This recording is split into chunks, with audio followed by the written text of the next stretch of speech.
Hello, everyone. I hope you're doing very well. And as you know, we are in week 2 of the Self and Self-Knowledge class.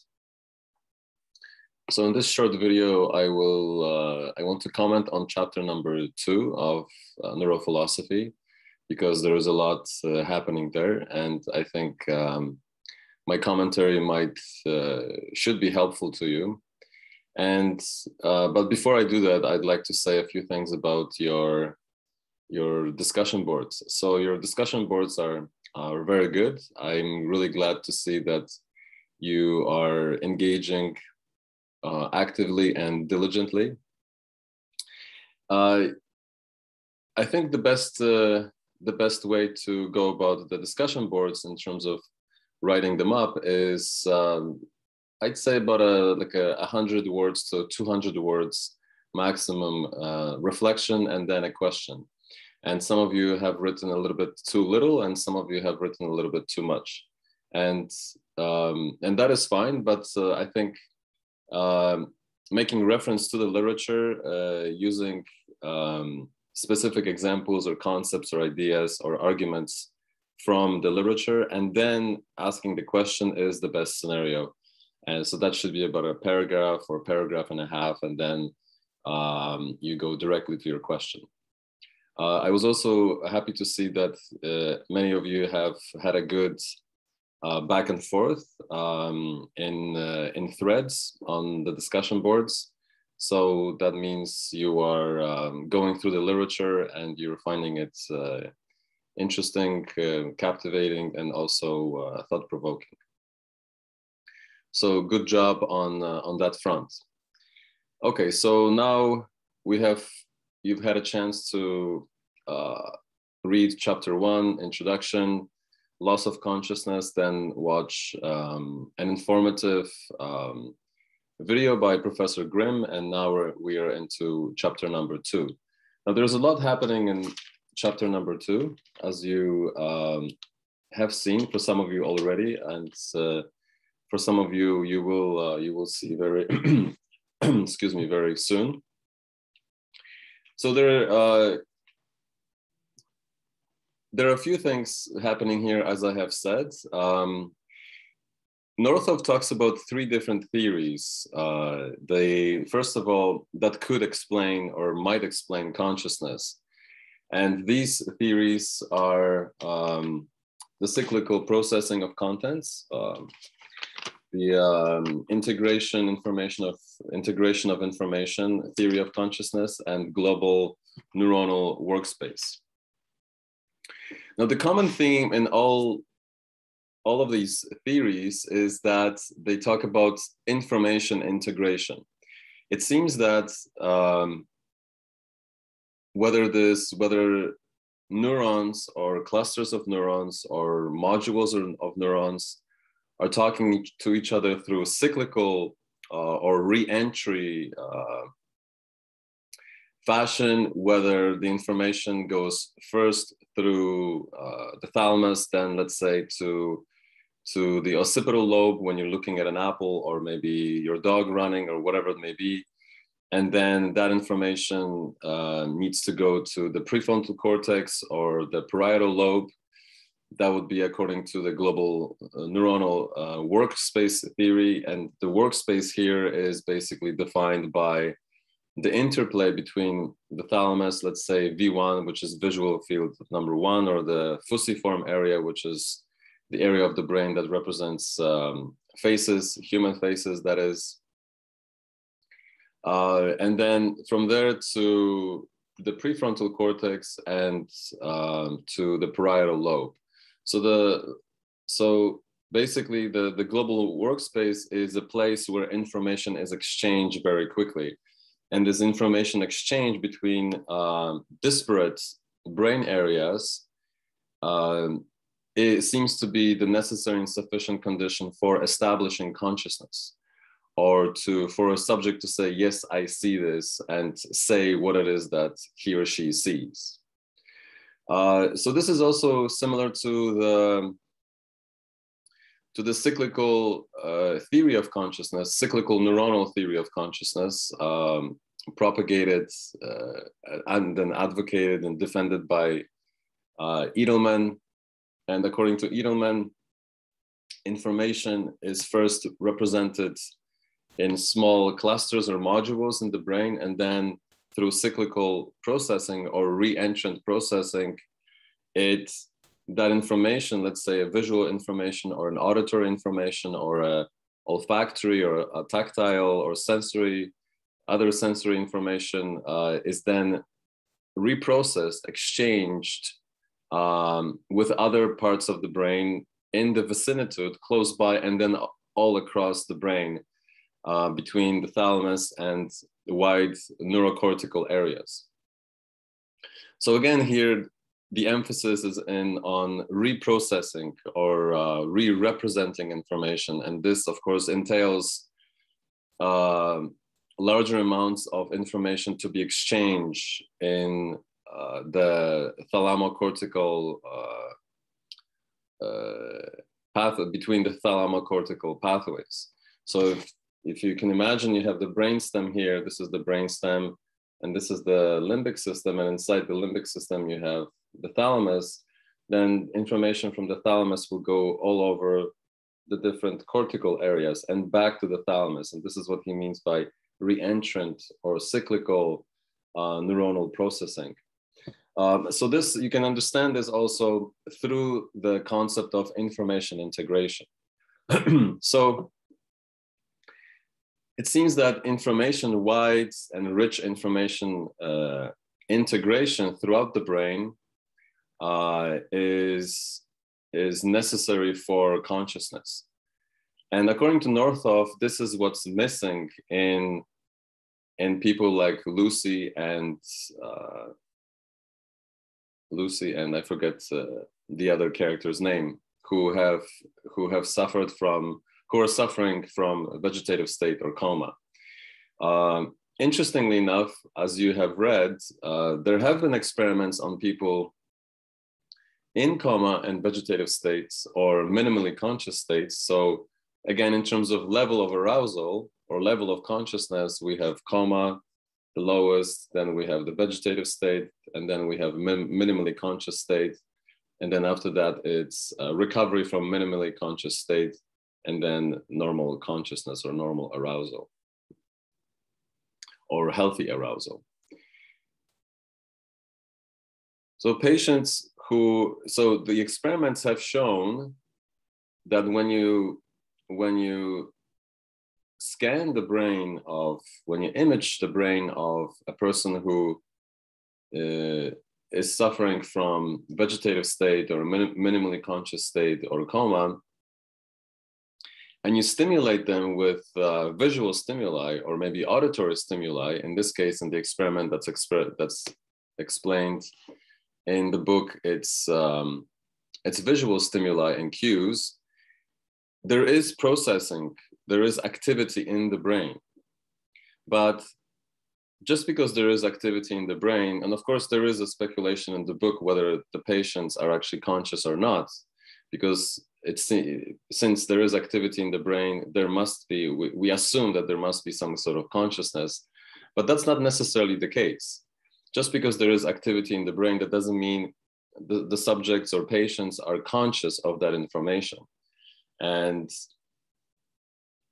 as you probably know by now, and if you don't, then you should know, there's a rich literature out there about unconscious processing or pre-conscious processing. And the brain processes quite a bit of information unconsciously, even in non-pathological subjects like myself or yourself, who are not suffering from debilitating states such as vegetative states or minimally conscious states or coma.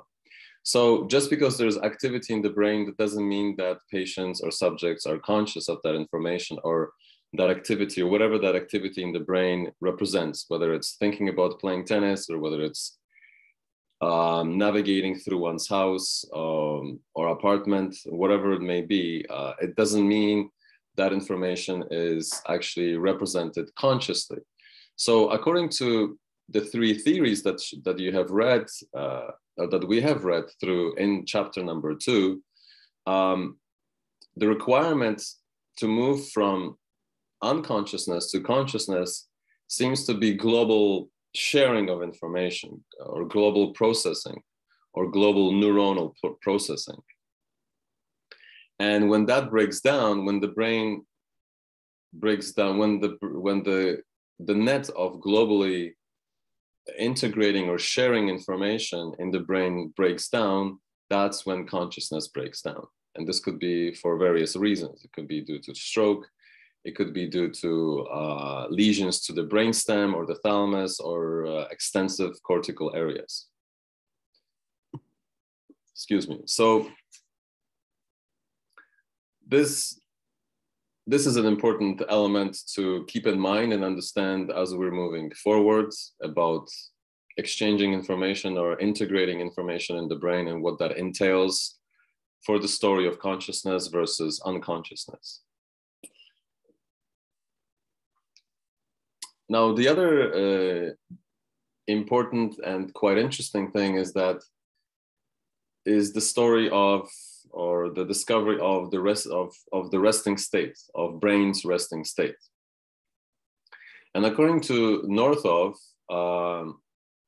and this is also pre-Northoff, but Northoff makes this argument before writing this book. I have read his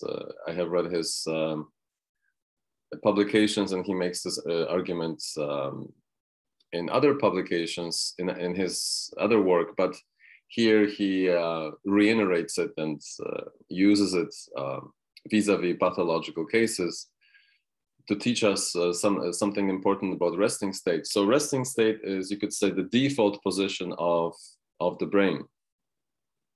And it's not that when the brain faces its environment, or when a person with a brain faces an environment, there is basically, the brain is somehow stagnant. It's neutral. There's barely anything happening. And when you say shine light through the eyeball, and then it goes through the eye nerve into the brain, it triggers activity, and the brain is woken up, if you will, or stimulated or activated. That's not the case. What happens is that the brain is active. It's already humming. It's already working. There's already a rich exchange of information.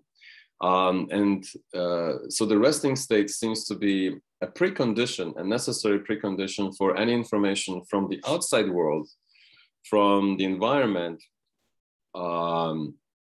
through any avenue, sensual avenue, to be registered as conscious.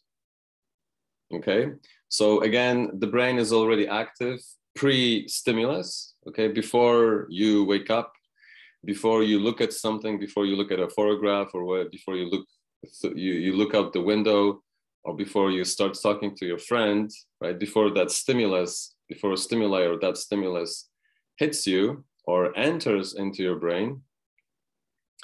brain is already active. It goes through a rich array of neuronal activity. And when this neuronal activity, the resting state activity or default mode activity, they're more or less the same in the literature, is compatible with the stimuli in the environment, that's when you become conscious, or that's when a subject becomes conscious of specific stimuli. Okay, so that is, again, that is also quite important to remember in terms of understanding the difference between consciousness versus unconsciousness, and how our brains become or represent information that becomes conscious. So, as Northoff says, the resting state paradoxically takes the name of resting state, but it's not really resting. The brain is quite active prior to any stimulus it faces. So the resting state is a precondition, a necessary precondition for consciousness. So it's not the neural correlate of consciousness, because the neural correlate of consciousness would be a necessary and sufficient. It would be the sufficiency criteria for a specific content of consciousness. So to put it simply, when I'm looking at this cup or when I'm drinking from this cup, this is a stimulus that's from the external world or environmental stimulus. And in order for this stimulus, whether visually or auditorily or otherwise, enters my brain or is represented by my brain in a conscious fashion, the resting state needs to preclude the moment of visually representing something, in this case a cup. Okay, so if resting state is not active, or it's not active, or it's not in place, then I cannot be aware of any stimuli from outside of my body, basically, or inside of my body, you could say, because I could also focus on my own heartbeat, or I could focus on whether I'm hungry or not. So stimuli could also come from within the body, and we call this interoception. Intero means inside, inception means perception of stimuli. So whether it's exteroceptive, that is from the outside world, or whether it's interoceptive, it doesn't really matter. What matters here most is, first of all, the precondition has to be that the resting state is active and it's able to be compatible with or open up to stimuli from the external world. So it lays down the neuronal groundwork, if you will, for external stimuli to enter the brain and then be represented in various parts of the brain. So another way of looking at it is that, let's say,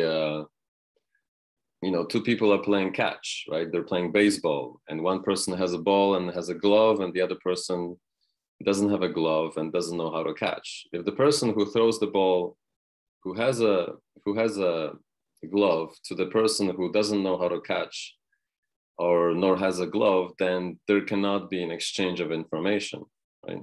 So if the external world is represented by the person who has a glove and knows how to throw, and the person who doesn't know how to catch and does not have a glove is represented by resting state, then if the resting state has no capacity to receive a ball from another person, nor does it know how to catch, then there cannot be an exchange. There cannot be a dialogue, if you will, between resting state and the external world.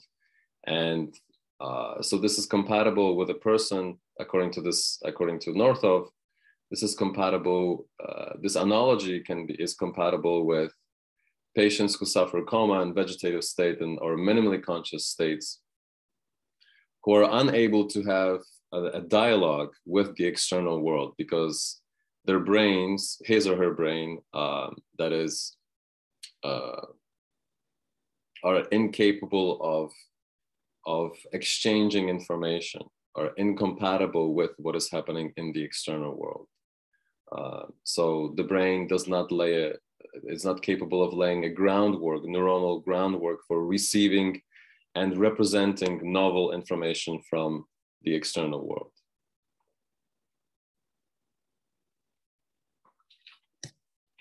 Okay.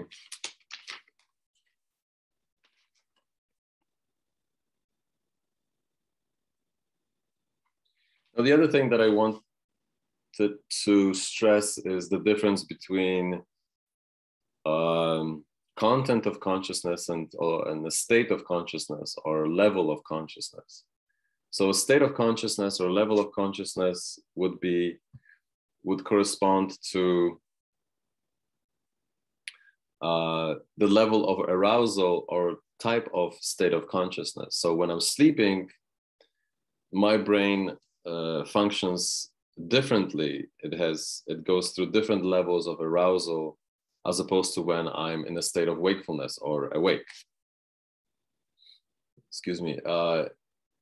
So when my brain goes into non-REM sleep or REM sleep, actually REM sleep is quite close to typical wakefulness. It's just the body is paralyzed.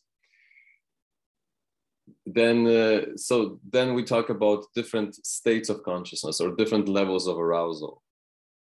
Now, patients who are in a vegetative state or a minimally conscious state or coma, their level of arousal in their brains is very, very low. Okay, so they're in a state of, you could say, in a state of no consciousness, that's for sure. But perhaps there is some minimal activity, but it's so low that it cannot be compatible. It cannot receive any information or process information or globally integrate information from the outside world, or even from their own internal world of the body or of the brain, or their mind, that is. So level corresponds to levels of arousal, and state also corresponds to states of sleep or dreaming, or you could be in a state of going through from anesthesia to wakefulness. You could be also under the influence of specific drugs, and that is also, we call that a state of consciousness. You are in a different state of consciousness. Now, while in a different state of consciousness, you might go through different contents of consciousness. So while I am asleep, and when I dream, or perhaps, when I dream, for instance, the representation of this cup in my dream would be different from wakefulness because I am in a different state of consciousness. And in the case of vegetative state or minimally conscious state, neurologists and psychiatrists wonder whether there's any content of consciousness in such a state of consciousness, or lack of consciousness, that is, because the level of arousal of the brain is so low. So content of consciousness refers to, perceptual stimuli, colors, sounds, tastes, hearing, that is audition, and smelling, olfaction, and many other contents of consciousness that have to do with representing our thoughts to ourselves. What am I thinking about when I think about speaking, when I use language, when I hear my own voice, when I imagine things to happen in the future, or recall things from the past. All of that figures in my consciousness as content. It's kind of like as if you were looking at a movie, and the movie you're looking at is your consciousness. And of course, it doesn't end there. Your emotional states also figure as content in your consciousness, whether you feel happy, sad, elated, stressed out, whatever it may be, that you immediately have the feeling of what it's like to be in such a state. And which goes back to Thomas Nagel's definition of consciousness, or characterization of consciousness. And according to Thomas Nagel, what characterizes consciousness from non-consciousness is that when you are conscious, it feels like something to be in that state. So feels like something means that you have either sensual representations, anything through the five senses, or you have emotional representations, or you have representations of memory, or many of them at the same time, or one after the other. So all of that represents content of consciousness.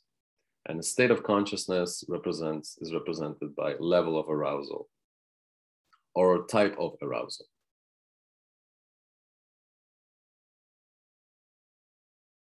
Okay, I think that's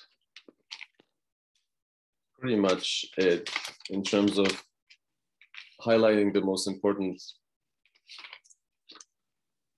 elements. Oh, there's one other thing I forgot to mention, and that is the spatial temporal grid or form of the resting state.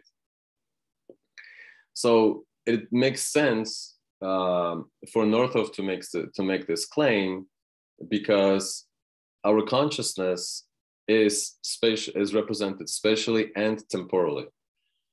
What I'm doing right now, for instance, when I'm talking to you, or well, first of all to a camera and then to you, is my speech unfolds and my thoughts unfold in time.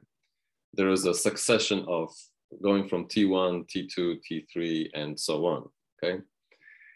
So that is one temporal dimension according to which consciousness flows. And it flows in, not necessarily, it flows in a uniform, not necessarily in a uniform way. That is, sometimes my experience of time is faster, sometimes my experience of time is slower, time dilates, if you will. But it is always in time. It seems that it never stops. And so is the case with spatial representation. So my conscious states are also spatially represented.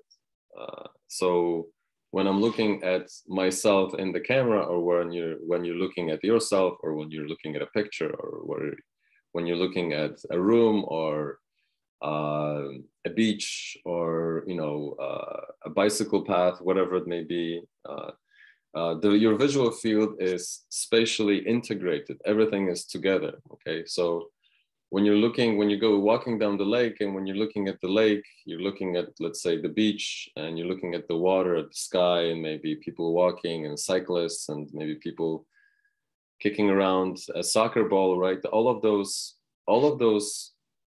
that content is visually integrated. It's put together like a movie in a frame. In a frame by frame, but it seamlessly moves through time.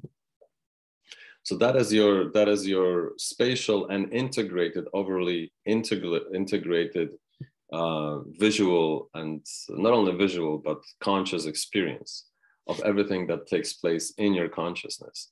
So your conscious experience spatially and temporally is never chopped up into smaller bits.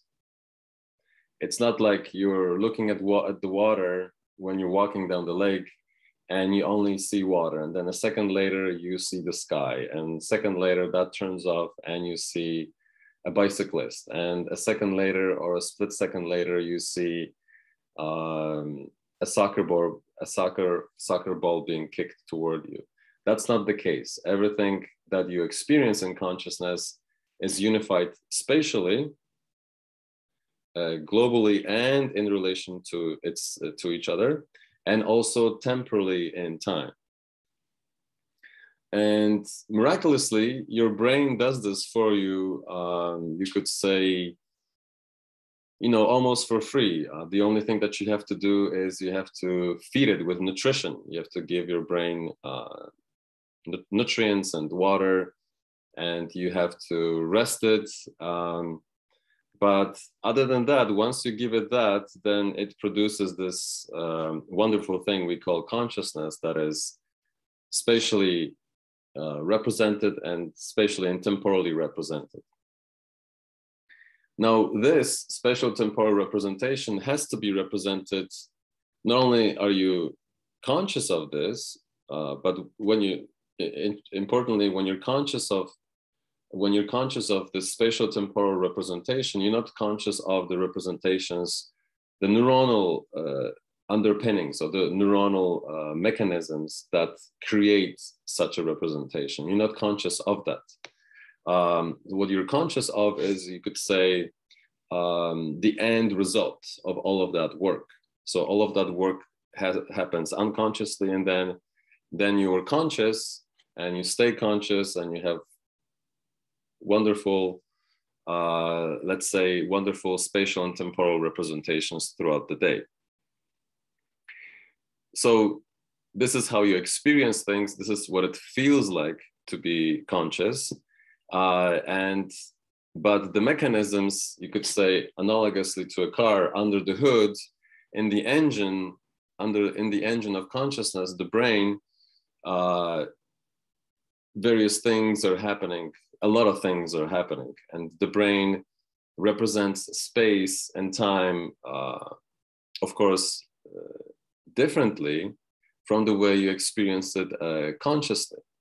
Because when you look at the brain, the spatial representations, or the way, the different contents of your consciousness, as represented by various regions and places in the brain, are not compatible. Okay, so the representation of human faces is in one area of the brain, and the representation of hands and lips and colors is in another part of the brain, and memory is yet in a different part of the brain. So the brain is kind of the representational, the different contents that you experience in consciousness are represented in various parts of the brain. So the trick that the brain performs is it is able to take all of these representations and fuse them together. And this is probably happening when information of integration takes place, or when cyclical processing takes place between specific parts of the brain, or when information is exchanged globally very quickly. So the brain, the trick that it performs is that it takes all of these different representations and puts them together, spatially and temporally, in such a manner so that when you are conscious, your visual and auditory and other representations are unified spatially and temporally, and nothing seems to be out of place. The only way that it could seem to be out of place is when your brain kicks into, or your consciousness kicks into a different level of consciousness or a different state of consciousness. So, under the influence of dream states, or under the influence of specific drugs or medication, you will report, or patients or subjects will report abnormal experiences. And that is because specific drugs, specific chemistry affects how the brain functions, and most likely affects how the brain integrates information and exchanges information. Okay, so I think that is, those are the I think the most important bits from chapter number 2 on consciousness. And they're important to remember because all of this will make sense as we go back to pathological cases or move into other pathological cases throughout the book. So I hope this has been informative, and I'm looking forward to reading your discussion boards. Take care for now.